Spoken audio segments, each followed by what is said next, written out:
BP. खत्ता हटाओ, खत्ता हटाओ, खत्ता हटाओ, खत्ता हटाओ, खत्ता हटाओ, खत्ता हटाओ, बिहार देवता, बिहार देवता, खत्ता हटाओ, खत्ता हटाओ, खत्ता हटाओ।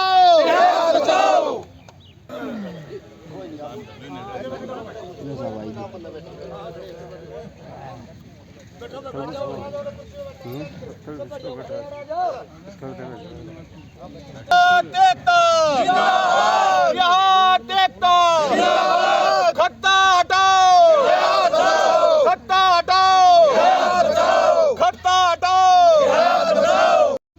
नरला विधानसभा क्षेत्र सन्नौट गांव के लोगों ने अनिश्चितकालीन धरना प्रदर्शन किया जारी। जी हां, नरला विधानसभा क्षेत्र के अंदर आने वाले सन्नौट गांव और उसके आसपास के गांवों का वातावरण बिगड़ता जा रहा है, जिसकी वजह से लोगों को सांस लेने में काफ़ी भारी परेशानी हो रही है। लेकिन उसके बावजूद भी दिल्ली सरकार वेस्ट टू एनर्जी प्रोजेक्ट लगाने जा रही है, जिसको लेकर क्षेत्र की जनता में भारी आक्रोश है। और क्षेत्र की जनता का कहना है कि पहले ही एक खत्ता पड़ा हुआ, जिसकी वजह से यहाँ पर बुजुर्गों को और बच्चों को सांस लेने में परेशानी हो रही है, गर्भवती महिलाओं को दिक्कत हो रही है। और हम लोग अपना मानवाधिकार चाहते हैं, जिसमें जीने का अधिकार कम से कम हमें सरकार दे, लेकिन उसके बावजूद सरकार हमारा दम घोटने के लिए एक और खत्ता डाल रही है, जिसे अब बर्दाश्त नहीं किया जाएगा। और ये धरना प्रदर्शन जब तक जारी रहेगा, जब तक यहाँ पर दूसरा खत्ता बनाने वाला जो प्रोजेक्ट है उसे नहीं हटा दिया जाएगा। और जो पहले ही चल रहा है उससे भी यहाँ से दूसरी जगह स्थानांतरित किया जाए, नहीं तो ये धरना प्रदर्शन इसी तरह से जारी रहेगा। सुनिए क्या कहते हैं गाँववासी। अभी आपने देखा भी गांव के लोगों ने जो है जिस तरह से आक्रोश दिखाया है, और उनका ये कहना है कि अब ये दरी बीत चुकी है और अब यहाँ पर धरना प्रदर्शन अब जारी हो चुका है। और आज के बाद अब ये जो है जब तक धरना रहेगा, जब तक ये जो समस्या वो सोल्व नहीं हो जाती। अब क्योंकि जो है अभी देखिए बुजुर्गवार हैं। अभी क्या नाम आपका? राजेंद्र राव जी। राजेंद्र जी, आप भी धरने में शामिल हो रहे हैं, क्यों शामिल हो रहे हैं भाई साहब? ऐसा है, हमने पहले भी जो ना पहले भी इसका बहिष्कार किया था इलेक्शन का, सुन लो मेरी बात। और अब की बार भी इलेक्शन का बहिष्कार करेंगे। नहीं, आपने जो इसका जो आप और लेकिन जो है ना, यहाँ बीमारी इतनी फैली हुई है और कट जाएंगे, मर जाएंगे, सुन लो मेरी बात।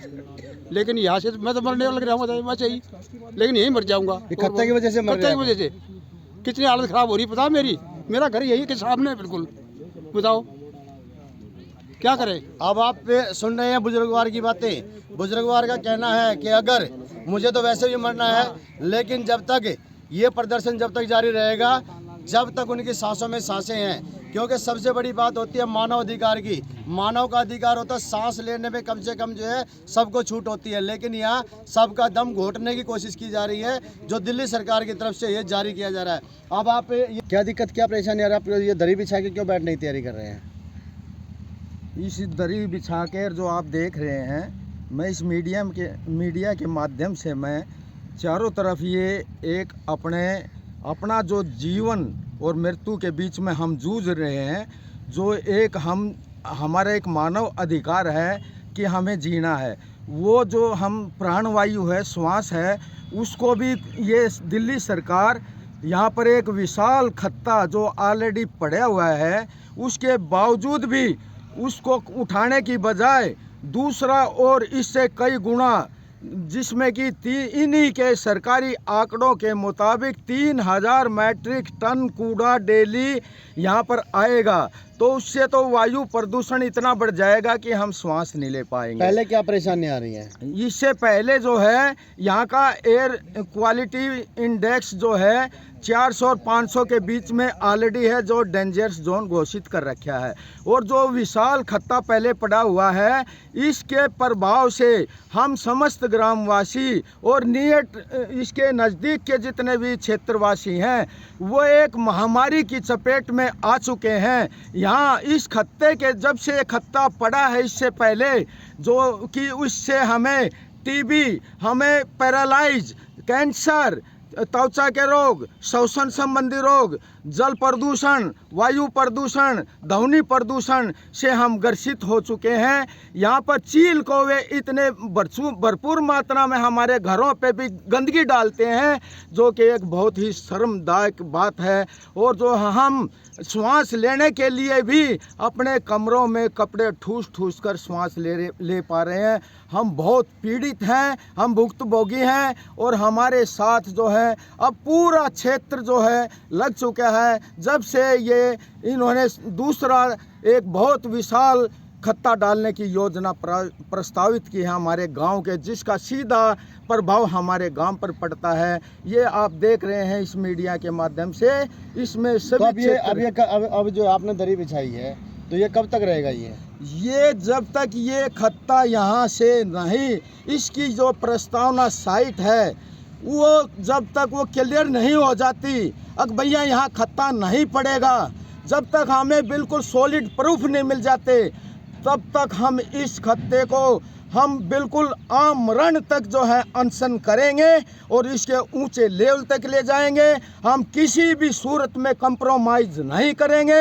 ये खत्ता यहाँ नहीं पड़ेगा। इसमें शासन और प्रशासन ध्यान देकर सुन ले कि हम हटने वाले नहीं हैं। इस बात को हम युद्ध स्तर पर फैलाएंगे और इस खत्ते को नहीं। अभी हमें पता चला, दैनिक जागरण अखबार और नवभारत अखबार के माध्यम से हमें पता चला कि हमारे यहाँ नज़दीकी सेक्टर 5 में एक खत्ता लैंडफिल प्रस्तावित है और उसको ओखला वाला जो लैंडफिल है उसको बंद कर सनोट गांव में के पास लेके आ रहे हैं।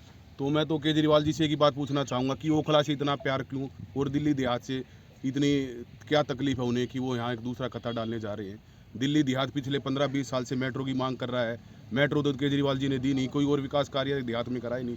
यहाँ पहले इंडस्ट्रिया ला दिया, घोगा डेयरी ला दी, पहले एक खत्ता डाल रखा था, अब दूसरा खत्ता डालने जा रहे हैं। तो मेरे को लगता है कि उनके मन में देहात के प्रति बड़ी नफरत है, जिसलिए वो देहात को परेशान कर रहे हैं।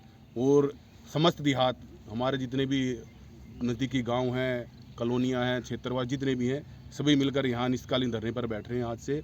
और जब तक हमें स्पष्ट आश्वासन नहीं मिलेगा किसी कि यहाँ खत्ता नहीं डलेगा, जब तक ये धरना चलता रहेगा। कब तक रहेगा ये धरना प्रदर्शन? ये जब तक रहा, जब तक केजरीवाल हमारी सुनवाई नहीं करेगा और ये खत्ता यहाँ से नहीं हटाएगा, तो तब तक आप यहीं रहेंगे? यही रहेंगे जी। क्या नाम आपका? रवीश भारद्वाज। रवीश जी, कैसे पता लगा इस चीज़ के बारे में, कोई यहाँ पे चीज़ें करी जा रही है और अब जो है जिस तरह से गांव के लोग एकत्रित हो चुके हैं और उन्होंने आज दरी बिछा दी है, कितना साथ दे रहे हैं आप लोग? जी, हमारे देहात में एक कहावत होती है, एक टर्म यूज किया जाता है, गांव गवांड। तो ये हमारा गांव गवांड है। और पहले सारा सनोट घोगा स्कूल में पढ़ता था और हमने सारी उम्र सनोट में पढ़ाई करी है। तो एकता का परिचय देते हुए अब देहात जाग गया है और देहात की ललकार जो है वो बर्दाश्त नहीं कर पाएंगी सरकारें। आमने सामने की टक्कर है और सबसे छोटी लड़ाई सांस लेने की लड़ाई। जैसे अंकल जी ने बताया, संविधान में हमारा मौलिक अधिकार है जीने का अधिकार, राइट टू लिव, उसका भी शोषण किया जा रहा है। ये तो संविधान की हत्या कर रहे हैं, संविधान का उल्लंघन कर रहे हैं। तो सरकारों को, नेताओं को, अधिकारियों को इस बार ये बता दिया जाएगा कि देहात अब वो देहात नहीं रहा है। यहाँ पे अगर हमारे साथ असमानता का भेदभाव का भाव वे रखेंगे तो इस बार अंजाम भुगतने के लिए तैयार रहें।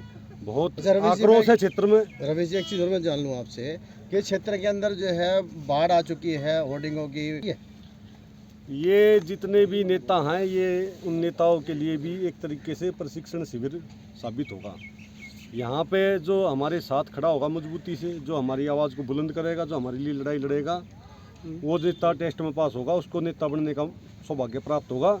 नहीं तो देहात माला डालनी भी जानता है और जात उतारनी भी जानता है। पहले भी सनोट का इतिहास दिया, आप लोगों को पता हो तो सनोट ने पहले भी चुनाव का बहिष्कार किया था और इस बार बहिष्कार नहीं होगा। इस बार लड़ाई पूरे क्षेत्र में, पूरा क्षेत्र चुनाव का बहिष्कार कर देगा। घोगा, सनोट, नरेला, बोवाना से सब यहाँ पे साथी खड़े हैं और हजारों की संख्या में आज तो इसकी नींव रखी गई है। कल से आपको एक जन सैलाब ऐसा देखने को मिलेगा, हमारी कुछ शब्द कहने की आवश्यकता नहीं पड़ेगी। नमस्कार, मेरे बुजुर्गों को सभी को नमस्कार। जैसा कि हमारे जो क्षेत्र में पहले इन्होंने एक नायाब तोहफे दिए है ना, खत्तार झुग्गी, कोई ऐसी चीज़ देते जो स्पोर्ट्समैनों को, खिलाड़ियों के लिए या युवा को रोज़गार मिलता, क्या यही जगह पाती है? मैं तो कहता हूँ पूरा दिल्ली देहात बहिष्कार कर दे, क्योंकि दूर तक आवाज़ जाएगी ना, पीएम तक आवाज़ जाएगी, राष्ट्रपति तक आवाज़ जाएगी, सीएम तक आवाज़ जाएगी, तभी हमारे क्षेत्र का विकास हो सकता है। ना तो इन्होंने नेगेटिव जोन में डाल रखा है। तो मैं तो ये कहता हूँ, एक कलाकार होने के नाते, एक समाज सेवक होने के नाते पूरे दिल्ली देहात के साथ हूँ मैं। जो हमारे यहाँ जो इन्होंने ये खत्ते डाले हैं ना, अब की बार कोई खत्ता नहीं आएगा। एक युवा जो एक चिंगारी उठाएगी ना, वो कहते हैं जो किया है सो करेंगे, हम क्षेत्र में विकास करेंगे और अच्छा जो युवा साथियों के लिए रोजगार देगा और जो समाज को जो सही दिशा देगा और जो हमारे क्षेत्र में कोई तरक्की लाएगा, युवा को जो रोजगार मिले। और हमेशा कोई भी जो हमें ना आया तो फिर दिया, जिससे बीमार हो चुके हैं, किडनियाँ फैल हो चुके हैं, बच्चों का कैंसर हो चुका है, खुजली, पता नहीं अनेकों प्रकार की बीमारियाँ, और इससे ये आ गया ना तो अपंग पैदा होंगे। ये देखो, मैं तो ये कहता हूँ कि हमारे क्षेत्र में इनके जितने भी नेता हैं, इनकी आँख खुलनी चाहिए, क्योंकि यही दिल्ली देहाती क्यों दे रखे हैं इन्होंने ऐसे। हमारा क्षेत्र क्यों ये झुग्गियाँ डालते हैं, झुग्गियों में देख लो कितना क्राइम फैलता है। ये वो कोई भी अच्छी चीज़ नहीं डाली, कोई फिल्म सिटी ला दो, कोई स्टेडियम ला दो, कोई मेट्रो का प्रोजेक्ट ला दो। मेट्रो इन्होंने सबसे पहले हमारे क्षेत्र में आनी थी और सबसे बाद आई, और यही क्षेत्र जितवाता है। पूरा दिल्ली का इलेक्शन इसी जो नंबर 1 वार्ड है उसी से जीतता है, और यही पीछे क्यों है। तो मैं ये कहना चाहता हूँ पूरी उससे जनता से, पूरी दिल्ली देहात से, कि हमारा साथ दे। और जो ये खत्ता है ये कभी नहीं आना चाहिए। युवाओं के लिए कोई अच्छी चीज़ आनी चाहिए। स्टेडियम नहीं लाते, कोई अच्छे जो अभी कहते हैं यूनिवर्सिटी, ये यूनिवर्सिटी ला रही है। बहुत बढ़िया भाई, बहुत। मेरा नाम गोविंद कुमार है जी। गोविंद जी, कहाँ तक रहेगी लड़ाई है? मैं गांव घोगा से हूँ और पीछे आ हमारे जाना भाई, सारे तो पीछे ना आ जाओ ना, जब इस जो ये कूड़ादान डाल रहे हैं दिल्ली सरकार, हम इससे इतने दुखी हो चुके हैं। अगर हमारे बच्चों है ना जो आजकल विकलांग होने लग गए हैं, और पानी का स्तर इतना खराब हो चुका है बहुत ज़्यादा। हम चाहते हैं अब ये लड़ाई हमारी तब तक जारी रहेगी जब तक ये कूड़ादान नहीं हट जाएगा। देहात एकता जिंदाबाद, खत्ता हटाओ, खत्ता हटाओ, खत्ता हटाओ, खत्ता हटाओ, खत्ता हटाओ, खत्ता हटाओ, देहात एकता जिंदाबाद, देहात एकता जिंदाबाद, खत्ता हटाओ, खत्ता हटाओ, खत्ता हटाओ। देहात